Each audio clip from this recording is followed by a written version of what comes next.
Well, I see it's 1:30. So what I'd like to do is greet our audience and thank you for dialing in today. We appreciate your support.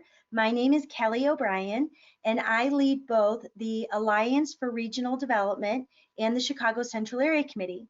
The Alliance was created in 2012 and focuses primarily on the Milwaukee, Chicagoland, Northwest Indiana corridor. The Chicago Central Area Committee was established in 1956 and focuses on planning and development for Chicago.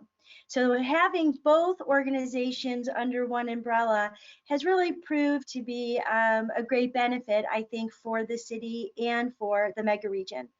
And we're really thrilled to have Christine Quinn with us today. Please note that there is a question and answer button. Maybe this, I think that light was a little distracting. So there is a question and answer button, and I really want to do my best to get to all of your questions. So feel free to send questions throughout our conversation, and again, I'll do my best to make sure to relay them.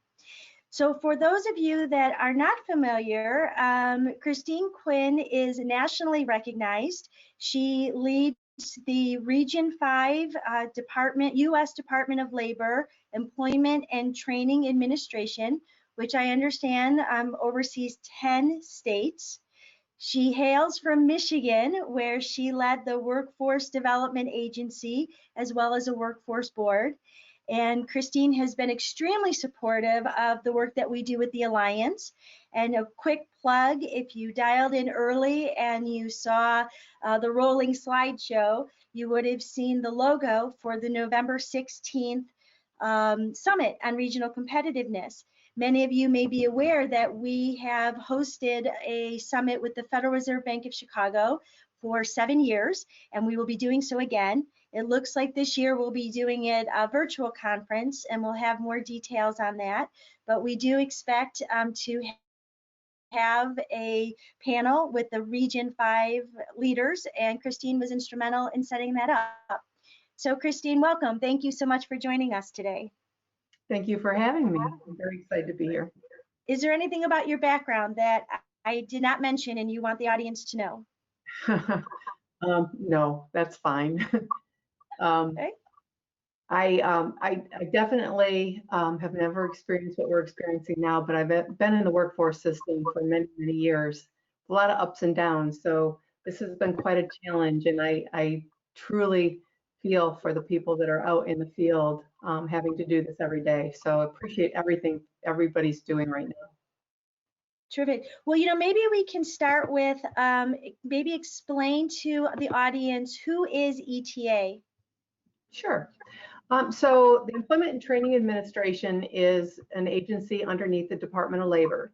There's multiple agencies throughout, including OSHA, which you hear a lot about right now, Wage and Hour, just a couple of the agencies that are dealing with everything that we're dealing with right now. And so the Employment and Training Administration, as you mentioned, our region oversees 10 states, but we oversee the funding for the Workforce Innovation and Opportunity Act, WIOA, which oversees like the youth dislocated worker, adult programs, employment services. So with our American Job Centers, the resources that go into there and the partnerships are all part of what we oversee, and make sure we provide technical assistance to our states to be able to provide the programs and services to their communities, and the funding that goes with that, of course.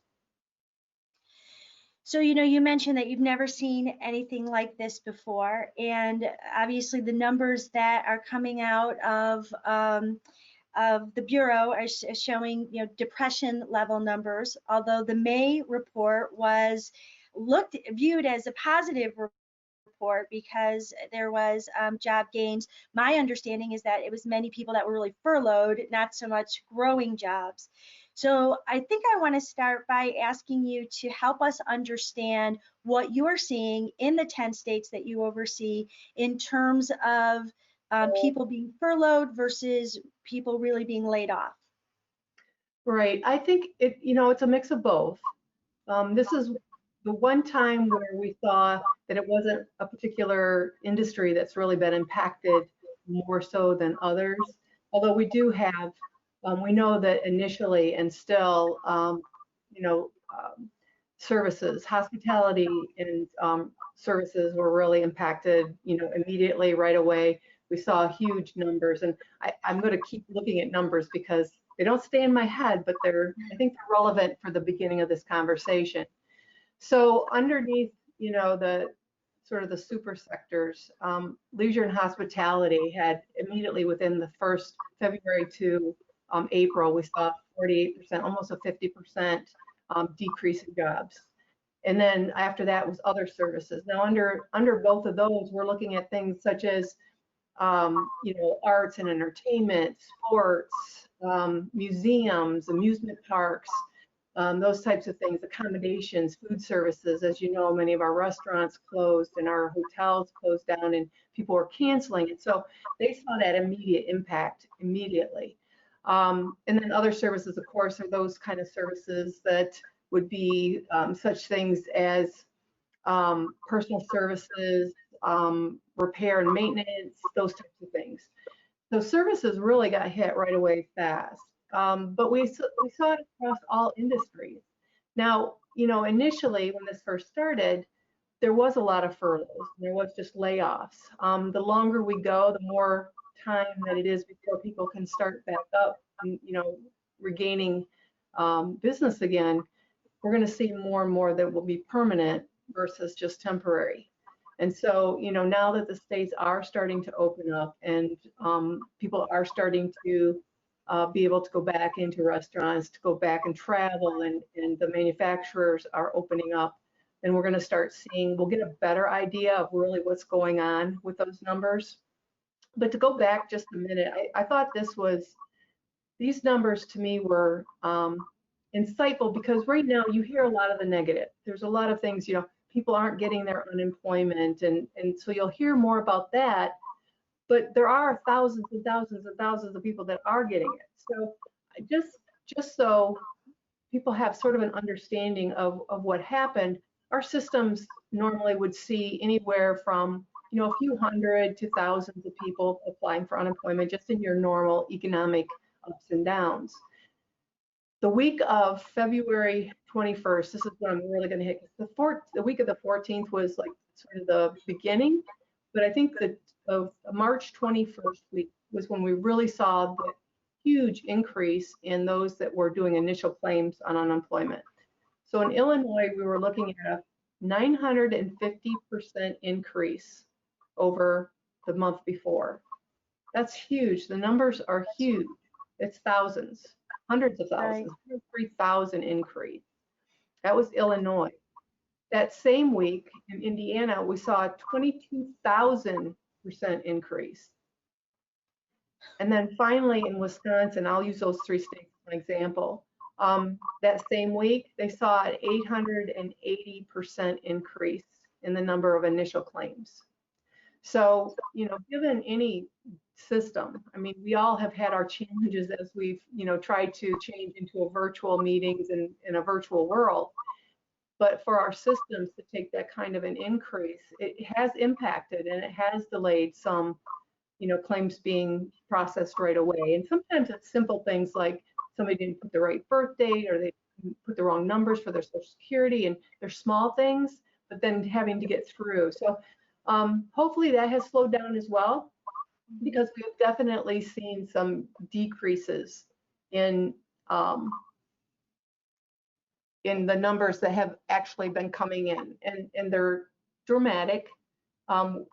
Anywhere from seeing 50,000, 60,000 a day down to maybe several thousand. So our states are starting to slow down on that, but the good thing is we are starting to bring back and starting to see the fact that businesses are bringing people back. So right. I'll use that as the small positive of what's happening right now. Well, given that you have worked on the state level and on a more even micro local level, for those workforce boards that may have dialed in to watch the program today, what advice do you have to them given where we're at now and the fact that, Chairman Powell from the Federal Reserve Bank yesterday in his remarks said that, he expects a median of employment of between 9 to 10% through the rest of this year and into next year. So that's still, extremely catastrophic for a lot of communities. Right. And we've gone anywhere from 20% down to nationally 17%. I believe this week they were saying 14%. So that again is another good sign that we're starting to recover, and it won't be a fast recovery. It's going to be slow. And so I guess my advice would be, first of all, our Assistant Secretary John Palish is very passionate about the system. And if you've not heard him speak before, you've probably heard him. If you have heard him speak, he talks about one voice. The system is one voice, and it's not just our local boards. It's the partnerships as a whole. And this is a time where we really need to come together, and the importance of having those partners in those American Job Centers, so that when somebody walks in the door, it shouldn't matter if I'm from adult education program, or I'm from voc rehab, or I'm from I'm doing a program, an adult program or youth program or an employment services program.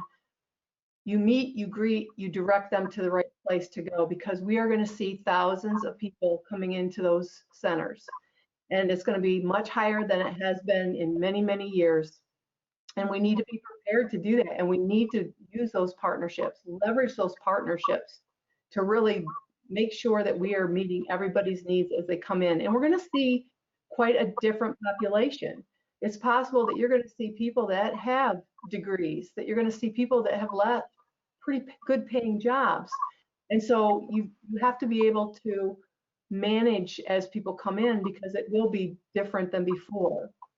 And while our programs are meant for making sure that people are, have a need for our programs, that doesn't mean we don't help people walking in the door. That doesn't mean we don't match. And I'm going to stress the importance. And again, one of the passions that I had both at the local level and the state level was, our business services.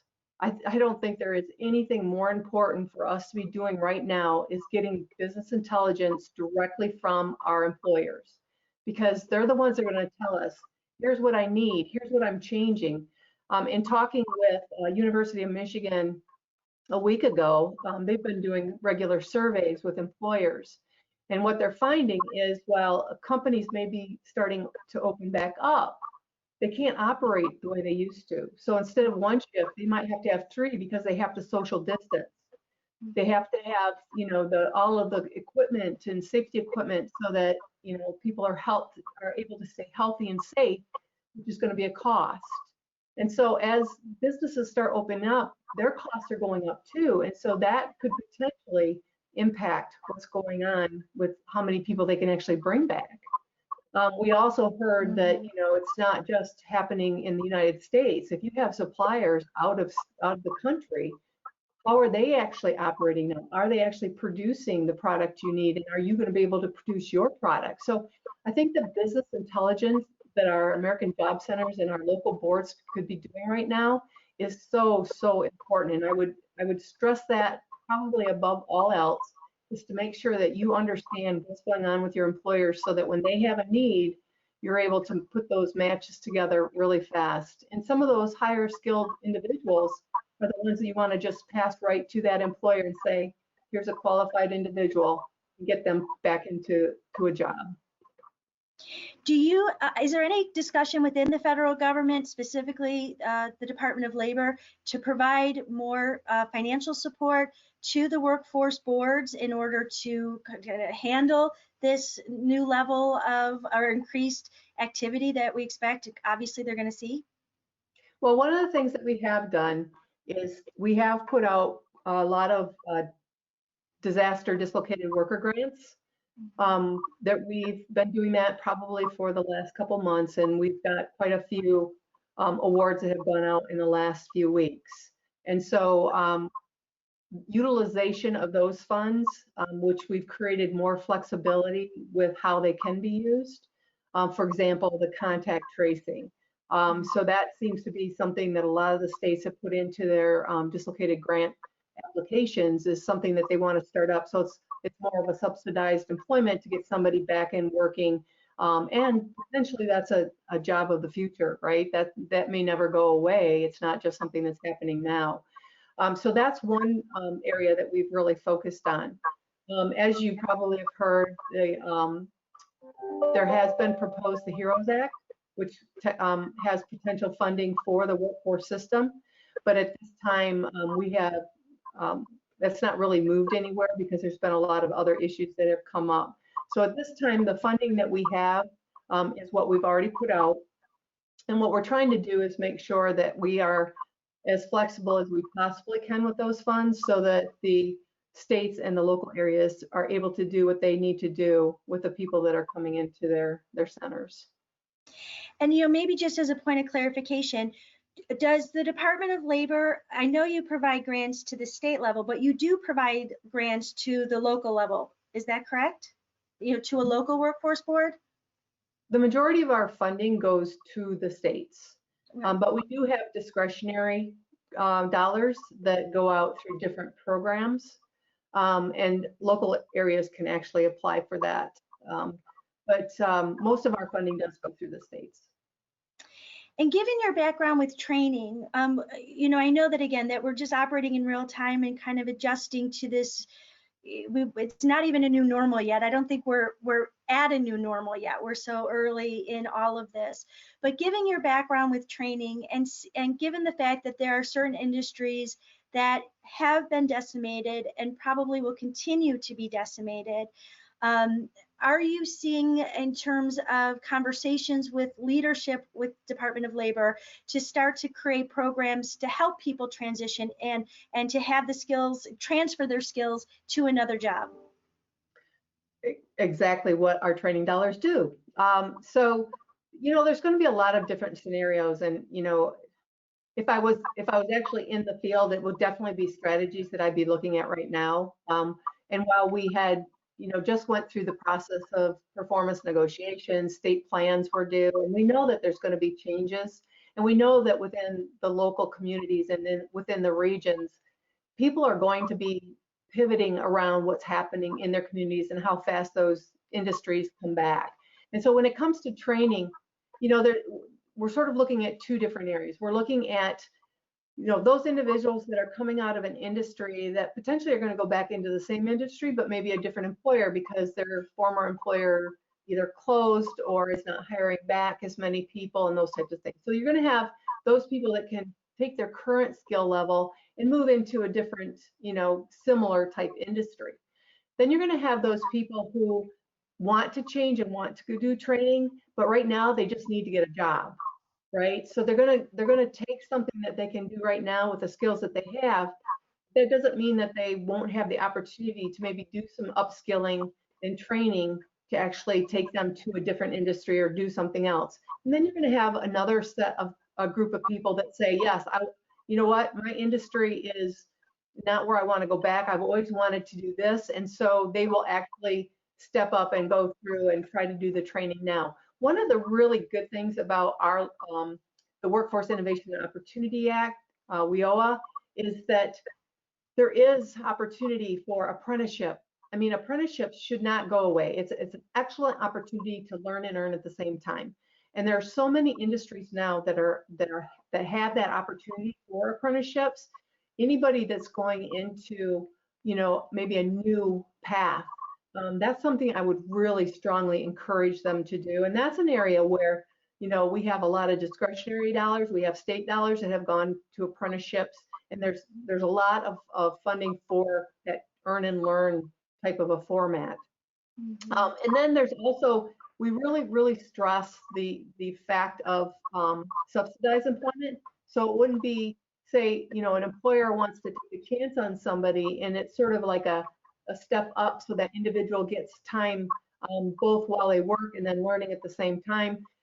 A lot of people are going to be in that situation because being on unemployment, you definitely weren't making the paycheck that you did, and then having to go through months of training. And then also we're really looking at providing as much information as are our partners Jobs for the Future has just done some things on credential and stackable credentials, and making sure that people can get accelerated training so that they don't have to go, years to get something that they can get into a new career, but they can actually do it in steps and be able to move forward that way.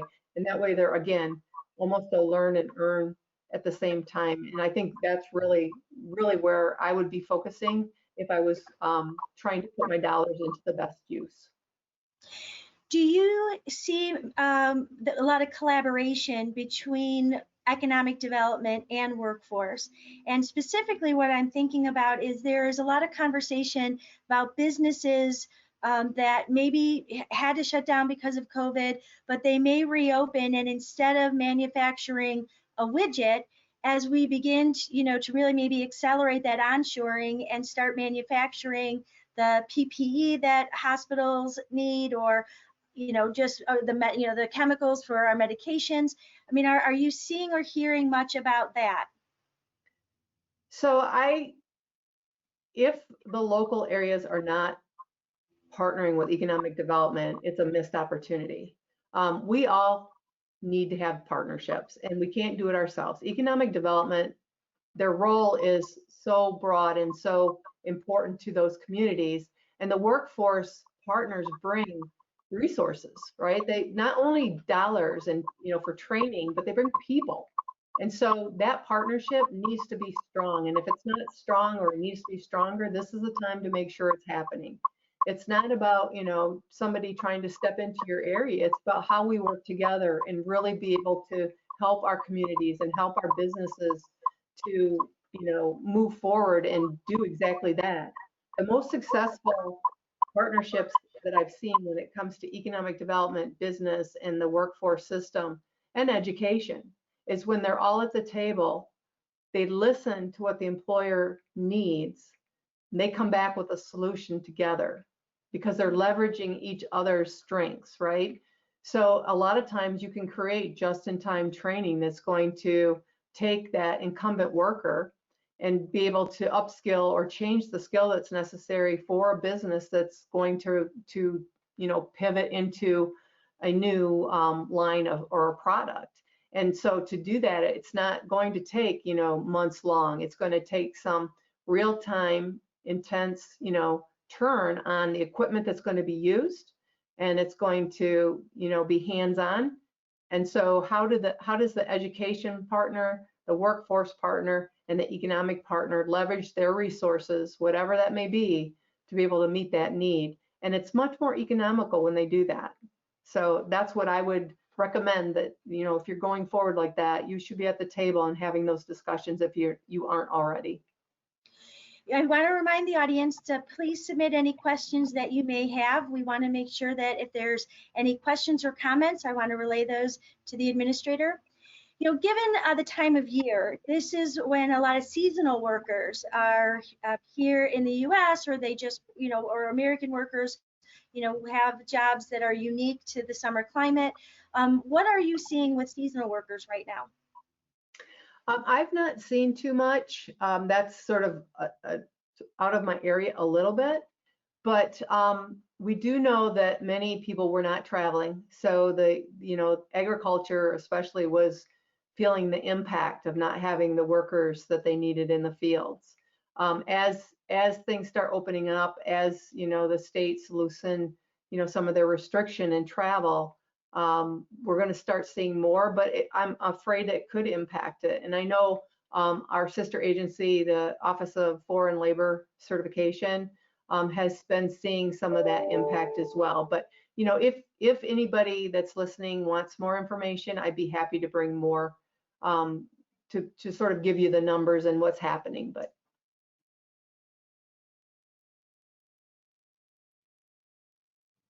I'm sorry, Kelly, I can't hear you. Can you hear me now? Yes. Okay, sorry about that. In terms of the economic drivers for the 10 states, which sectors do you see as continuing to be very strong? That's a very good question. Again, as I think I mentioned when we first started, this has been impactful across every single industry that we have. What we're starting to see, and we'll keep an eye on this, is education is actually starting to see a big impact, and at the level of universities, because maybe students aren't coming back as they did before, or they're taking a year off, or so we're going to keep an eye on education. But as far as industries, it depends on the industry. Some manufacturing has stayed pretty strong, and we're definitely seeing with the big three that started going back, we're starting to see that coming back. Also within government has been slow to see the impact. The ability to do the things that government does remotely, I think has made that difference. And then as far as hospitality and the service industry, as I mentioned, which has been impacted severely, especially the first few months, I think we're going to start seeing that come back. Unfortunately, it's probably not going to be, as fast as some would like, because we still see there's a lot of large conferences and, those that brings in the people for, vacationing and summer stuff. So we're starting to see that slowly, but we're not seeing it as fast as I'm sure the industry itself would like to see. So to say that there's a really strong industry, I don't know. I think, everybody's been impacted, and it depends on so many things that, it's hard to say that right now. So I would say at this point, government and, the services, I don't want to give you some like really bad stuff, but financial services actually did not have that much impact.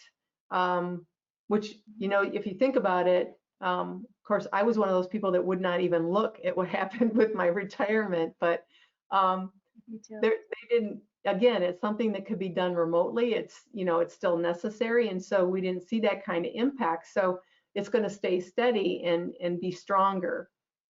I think, as we've come out of this in mining and logging, didn't see that much impact. Because maybe it's a little more isolated when they actually do what they do. So I think as we look at industries, it'll be very interesting to keep an eye on those numbers and, share those as we progress over the next few months to actually see what kind of impact we're seeing and what kind of recovery we're actually seeing, because that's what we're in right now. We're sort of focused, initially we were really focused on the unemployment, right? Everybody is applying for these funds. All of these new programs were created to make sure that people had some stability when they lost their jobs, even if it was temporarily. And now it's really about recovery. What does that mean? Re-engagement, re-employment. How do we make sure that we've got those resources, the resources that we have, even if we don't see more? How do we take those resources and be able to utilize those to meet the huge demand that's going to be walking in, no matter what industry that is? And so as we progress through this, and and that's the importance of that business intelligence. I could say, these are the industries we're going to see nationally that are, recovering faster, but it's really going to be about what's happening in the communities, what's happening in those regions. They're going to understand what they need to and can do. And it's also based on what's, going on with the state itself. So as the governors open up or go back to restricting, that could actually create a flux as our industries open and maybe have to slow down again, and then go back up. So a lot of unknowns right now. I wish I had a crystal ball, but I don't. But I think it's just something that we have to be flexible as a system to be able to do what we need to do when people have a need for us, whether it be unemployment or re-engagement and re-employment. Well, it's hard to believe our 30 minutes is almost up. So with the 1 minute that we have remaining, what final thoughts would you like to share with the audience in terms of, as we are still in an unknown situation, and as we are seeing spikes in other parts of the country, and as a matter of fact, from a internationally, we had the highest number of COVID cases. So what advice do you give people in terms of being flexible and being able to help people that really need to work, need a paycheck, to navigate through the system right now? I know I've said it several times, but I'm going to say it a third time because then it'll stick. There's nothing more important than that local business intelligence. Really have your thumb on, what's going on with your businesses, working closely with your partners, the economic development, education, the workforce system, all of the partners that we have within our services, whether it be vocational rehab, whether it be mental health, substance abuse partners, because there's going to be a wraparound need for services. Individuals coming back may not just be able to step back into a normal work routine. So partnering, understand what's going on within your community, and then being able to be that flexible so that you're able to have that intelligence to be able to put people into the right kind of skill training if necessary, or quickly match people's current skills with the skill needs that your employers have now so they can get back to work. So it sounds like it's really critical that on the local level that the people are reaching out to probably their community colleges, any other higher ed institutions, and the employers, and to get a handle on what the employers need now and foresee needing over the next 6, 8, 12 months, and then make sure that we are educating the workforce to fill the positions as things are changing. But it's really important. We've got to really manage this on the local level. Am I understanding this correctly? You are. And then also understanding the skill needs and the skill wants. So matching that, job seeker with that employer that have the same needs. So, keeping that match in mind too, because it's not just about going through training, it's about making sure you're getting people back into jobs if they're changing jobs. Well, and I also want to say I did see a comment that some people were having difficulty hearing. I apologize if that was on our end, but we do record these episodes, and we will have it posted on the ccac.org website. I'm also happy to send you a link to this episode if you want to get it before we post it. If you have any questions for the administrator, please send them to me, and I'm also happy to pass those around. So Administrator Quinn, thank you for taking time this afternoon. I think it's so important for our audience to hear from the federal government, to understand what resources are there, and given your expertise for people on the ground to hear successful strategies. So I'm grateful for your time. I hope you'll join us again as things continue to kind of evolve. And as I mentioned, I know that you're signed up for our November 16th summit. And for those of you that have been part of this webinar series from the beginning, you may notice that we've changed the tagline, and where we started originally with pandemic programming, we have now taken the summit tagline, disruption, driving innovation, and embracing economic change. And I think that, Christine, the work that you do falls under all three categories. So thank you for being here. I will sign off by wishing everybody to stay well, stay strong, and watch your emails for notices on our upcoming shows. So thank you, everybody. Have a great day.